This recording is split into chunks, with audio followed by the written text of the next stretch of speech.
возможной, подчеркиваю, тайваньской операции, воссоединения Китая с Тайванем. И, соответственно, после того, как это произойдет, это будут кардинальные перемены в мире и, соответственно, появление, возможно, опять еще раз подчеркиваю, большой двойки в виде России и Китая.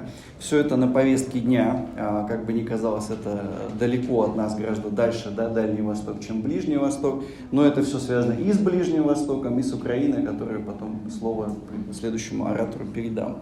Значит, и это также очень тесно связано с предстоящими событиями. Встреча 16 июня между лидерами Соединенных Штатов и Российской Федерации в Женеве, потому что очевидно, что лейтмотивом подспудно, да, за этой встречей и, возможно, основным неупомянутым игроком на этой встрече будет Китай и политика Соединенных Штатов, в том числе и в отношении России, сейчас в большей степени является политикой в отношении фланга, одного из флангов будущего противостояния с Китаем. Как бы нам ни хотелось бы думать, что основная тема встречи это Украина. Украина это один из дальних фронтов, по большому счету, если таким языком менее научным выразиться, более публицистическим, вот этого противостояния Китая-США.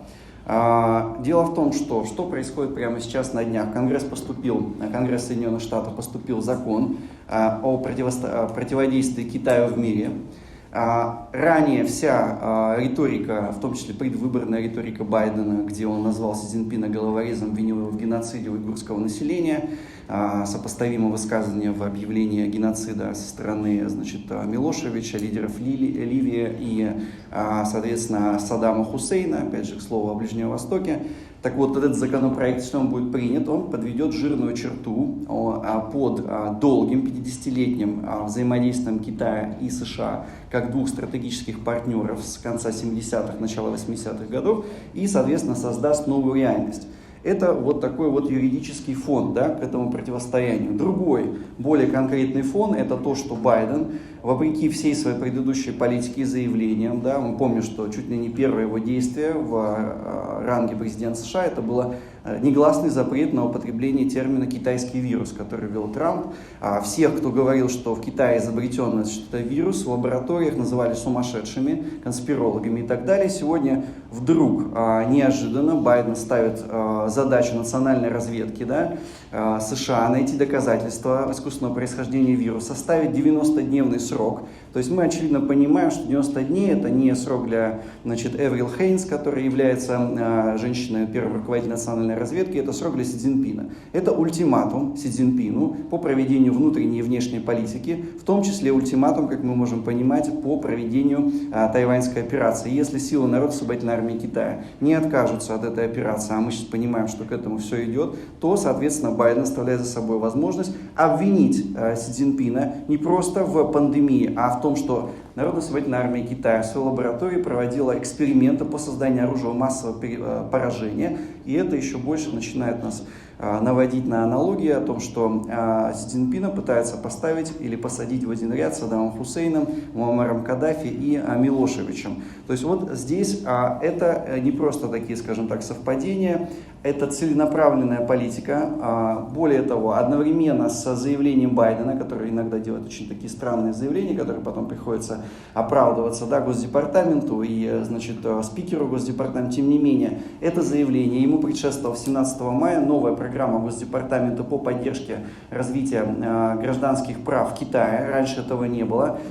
Всем желающим развивать гражданские права в Китае будут выделяться гранты до $30 тысяч. То есть раньше такая работа велась со стороны Соединенных Штатов Америки в отношении разных публичных фигур в Китае. Сейчас это уже поставлено на широкую ногу, и это, в принципе, роднит программу Госдепа, программу Пентагона, в том числе с теми действиями, которые происходят, и целенаправленной программой действий, которые мы видели в Беларуси.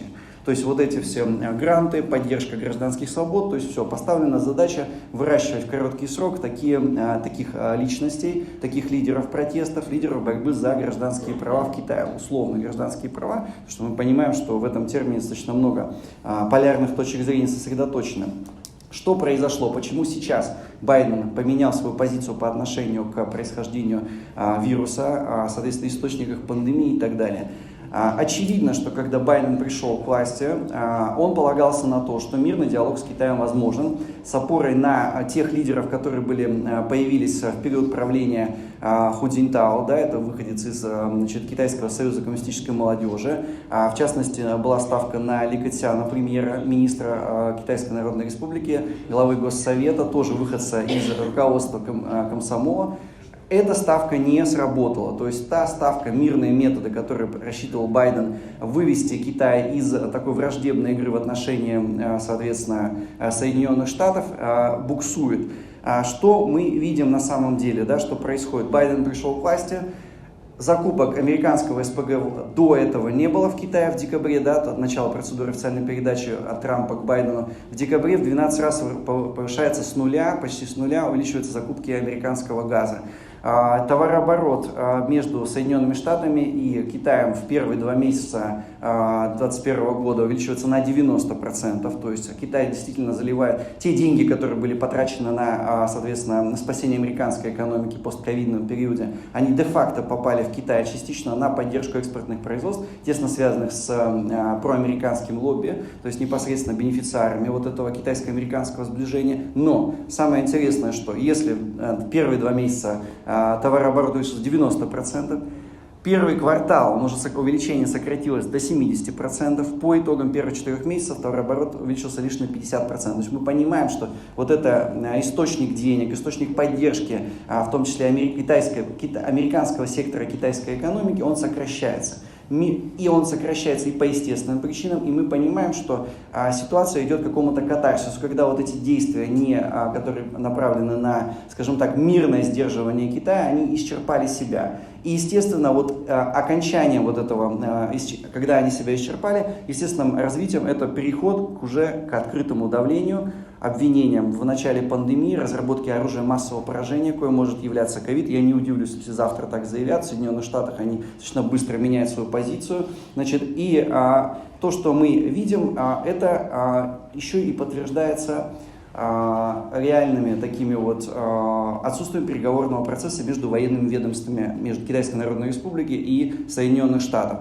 3 раза попытался новый, вновь назначенный министр обороны США Остин провести переговоры с министром обороны Китая Вэй Фэнхэ. 3 ему отклонили эту возможность. То есть китайцы показывают откровенно Соединенным Штатам, это уже достаточно такая откровенная позиция. К переговорам мы не готовы, мы понимаем ваши планы, вы пытаетесь нас сдерживать, пытаетесь привести определенные силы к власти, не дать Си Цзиньпину в 2022 году пойти на 3-й срок, в 2023 году по 2028 оставаться у власти. Вот это давление уже приобрело открытые формы. И, конечно, Китай сопротивляется, ведет очень активную дипломатическую работу. Можно только отследить это по визитам министра обороны США, министра обороны Китая Вэй Фэнхэ и в Сербию в ближайший месяц, в апреле, и в Венгрию, и в Македонию, и в Бангладеш, и во Вьетнам. Аналогичную работу ведут американцы, то есть идет очень большая игра вокруг будущего противостояния.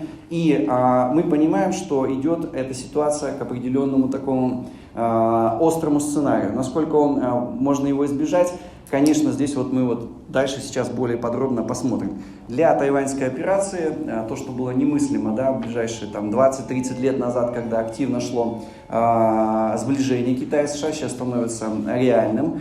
Есть крупные такие, скажем так, стратегические факторы, которые могут к ней привести. Есть целый огромный ряд мелких тактических факторов. Ну, конечно, очевидно, что операция либо гибридная, либо прямая операция на Тайване, она чревата и ядерным конфликтом.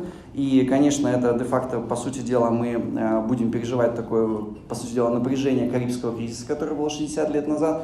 И для того, чтобы один самый крупнейший фактор, который должен воздействовать на эту операцию, это очередная волна экономического кризиса в мире. То есть, если эта очередная волна начнется, если пандемия вновь приобретет какую-то вторую волну, мы знаем, что сейчас в Индии очень сложная ситуация, в Китае начинается вторая волна, это будет очень важным фактором, который на этом фоне может произойти вот эта тайваньская операция. Естественно, что ни американцы, ни Китайская Народная Республика не готовы самостоятельно начать эту операцию, быть инициатором, быть обвиненным в агрессии и так далее. Это очень крупные последствия и для политической, и для экономической системы. И, конечно, Вторым крупным фактором это обострение внутриполитической борьбы в Китае. В случае того, что если американцы сделают ставку на оранжевую революцию в Китае, это возможно, на определенные системных либералов в китайском руководстве, конечно, и это совпадет с определенным кризисом экономическим в самом Китае. Мы понимаем, что средства накачки экономики, они не бесконечны, можно долго раздувать этот пузырь и биржевой, и давать субсидии предприятиям, но все меньше и меньше это оказывает на развитие экономики эффекты. И если вот эти внутриполитические и внутриэкономические факторы совпадут, это будет второй фактор, Си Цзиньпин будет вынужден начать эту тайваньскую операцию, чтобы Тайвань превратился в определенный Крым для Китая. И вот эта таблетка, вакцина патриотизма, она бы сработала на китайское общество, и китайское общество могло бы проскочить вот эти вот несколько лет экономического кризиса, идеологического кризиса, противостояния США, и опять же на вот этой же волне Си Цзиньпин может остаться у власти и на второй, и на третий, и на четвертый срок. Не только это мое мнение, да, хотя я высказал один из первых среди исследователей это мнение, что Китай готов провести эту тайваньскую операцию в 2021-2023 году. К этому мнению постепенно присоединились, ну, если так можно выразиться, да, во-первых, бывший командующий войска в Индотихоокеанском регионе Дэвидсон, американский, он сказал, что генерал Дэвидсон сказал, что в ближайшие 6 лет операция возможна. За ним можно сказать, что это отставной генерал, он преследует какие-то свои там цели, может быть, он нагнетает алармистские настроения.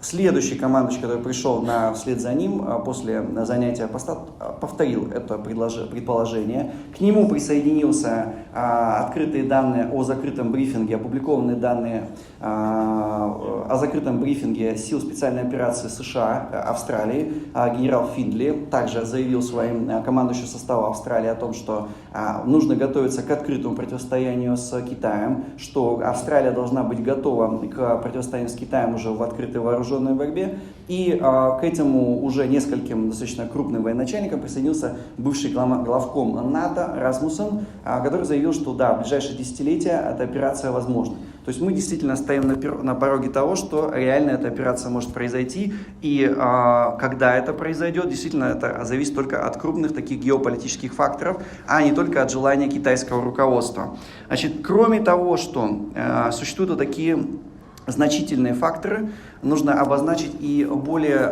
маленькие, более малого масштаба факторы тактического характера. Во-первых, в Китае создана гибридная армия. Вообще Китай располагает опытом проведения самых больших гибридных операций в истории человечества. Корейская война, когда около миллиона китайских военнослужащих без знаков опознавательных, без прямого командования, фактически участвовали в войне с Соединенными Штатами при поддержке Советского Союза. Си Цзиньпин неоднократно обращается к опыту этой войны в своих выступлениях на годовщину, например, последнюю 70-ю годовщину начала этой войны. И в Китае создана армия так называемая синяя армия гибридных рыбаков. Она подчинена непосредственно силам береговой охраны. Несколько месяцев назад силам береговой охраны разрешили законодательно вести огонь на поражение тем судам, которые вторгаются в пространство Китайской Народной Республики. Ну, естественно, Тайвань тоже является де юре, по мнению китайцев, этим пространством. Непосредственно эти силы подчинены вооруженной народной полиции Китая. Это на наши деньги это китайская гвардия, то есть это внутренние войска. И мы понимаем, что операция будет носить гибридный характер. Это будет в том числе высадка и поддержка тех сил, которые на Тайване попытаются взять власть. Операция будет напоминать по типу те события, которые происходили в Донецкой Народной Республике и Луганской Народной Республике. Очевидно, что на Тайване существует прокитайское руководство, прокитайские, в том числе и в вооруженных силах, есть значительное количество тайваньцев, которые поддерживают Китай. Это национальная партия Китая называется, Гоминдан, которая известна нам всем по ее китайскому названию. Сейчас она не находится у власти находится Демократическая прогрессивная партия Тайваня, которая близка демократической партии, соответственно, Соединенных Штатов. И в случае начала этой операции, скорее всего, создастся альтернативное правительство на территории Тайваня, и его уже поддержит гибридная армия. А силы регулярной армии будут носить вспомогательный характер. То есть, в принципе, это вполне себе реальный сценарий, у которого есть свои предпосылки. Тем более, если мы посмотрим на руководство береговой охраны Китая, вновь назначенное буквально год-полтора назад, руководство вооруженной народной полиции, мы увидим, что у всех этих руководителей, хотя, казалось бы, где, собственно говоря, внутриполитическая де-факто это силовой блок внутренней политики, это проблема внутренняя китайская, да, где они, где Тайвань, это все люди, которые либо руководство осуществляли в городе Сямэнь, это одна из баз руководства тайваньской операции, город, в котором сам Си Цзиньпин долгое время руководил этим городом, впоследствии руководил провинцией Фуцзянь, в том числе сам Си Цзиньпин, то есть у него имеется личный опыт руководства, политического руководства военным гарнизоном, частями Народно-освободительной армии Китая, Фуцзяне, которые будут осуществлять, соответственно, вторжение Тайваня. Так вот, если мы посмотрим, проанализируем руководство высшее и вооруженной народной полиции, руками которой будет осуществляться эта операция гибридная, и руководство непосредственно береговой охраны, непосредственно люди долгое время имели опыт именно руководства вот этим участком и очень глубоко знакомы с этой проблематикой. Конечно, многие, те, кто подвергают возможность такой операции сомнению, утверждают, что на Тайване действительно это так, производится 84% компонентов, не именно микросхем, либо значит, полупроводников, а реально компонентов, которые связаны с мировыми цепочками производства полупроводников. То есть, если Тайвань выключить, если простым языком говорить, Тайвань выключить на время операции полностью, то фактически вся мировая промышленность встанет. Но, скажем так, во-первых, многие инженеры уже массово переманиваются Китаем на территорию, соответственно, собственную из Тайваня, это переносится производство. И, возможно, при этой операции непосредственно производство не будут затронуты. Но мы понимаем, что если Тайвань переходит в руки китайцев, то к нему переходит вся полупроводниковая промышленность мира одновременно. Конечно, это и высокие риски для Си Цзиньпина, и это высокие, соответственно, приобретения. Но это приобретения не только не заканчиваются приобретением полупроводниковой промышленности. Де-факто после этой операции, если она гибридная или не гибридная, сколько она месяцев будет длиться или сколько лет, тоже не ясно. Но действительно пальма первенства, доминирование в мире перехватывается из рук, соответственно, Соединенных Штатов, Китая. И вот существует только в рамках 15 минут, да, можно рассказать вот от этих факторах, которые реально могут работать в пользу вот этого сценария. И я, как уже повторюсь, не только я об этом говорю, но уже очень высокопоставленные бывшие и действующие руководители НАТО и Соединенных Штатов Америки. Естественно, продолжением этой операции станет изменение геополитической вообще конструкции в мире. И единственная страна, которая достаточно открыто и активно, как минимум, воздержится от критики КНР, либо поддержит ее, станет Российская Федерация. И мы понимаем, что Китайская Народная Республика в случае вот этой операции, она окажется перед проблемой международной изоляции. И вот Россия, на нее делается основная ставка. В результате тесного взаимодействия, которое налажено последние несколько лет, Россия будет тем проводником Китая на международной арене, который позволит Китаю избежать в острый период операции международной изоляции. И естественным образом это будет формировать большую двойку в евразийском континенте Россия-Китай. Экономически она будет больше, чем Евросоюз. В военно-политическом плане она будет наиболее влиятельной международной единицей. И, конечно, такие сценарии нельзя исключать, их надо рассматривать как возможные, надо моделировать те последствия, которые мы получим в результате создания такой большой двойки.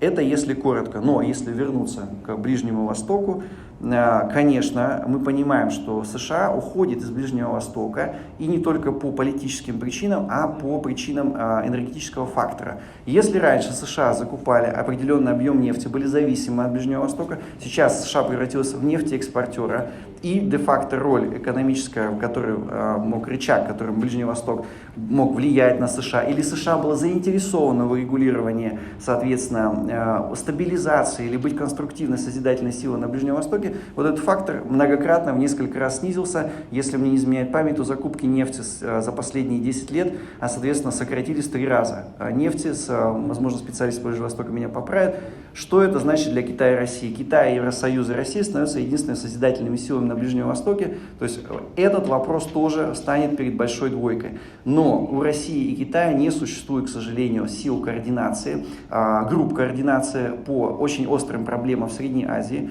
Ближнем Востоке и в Европе.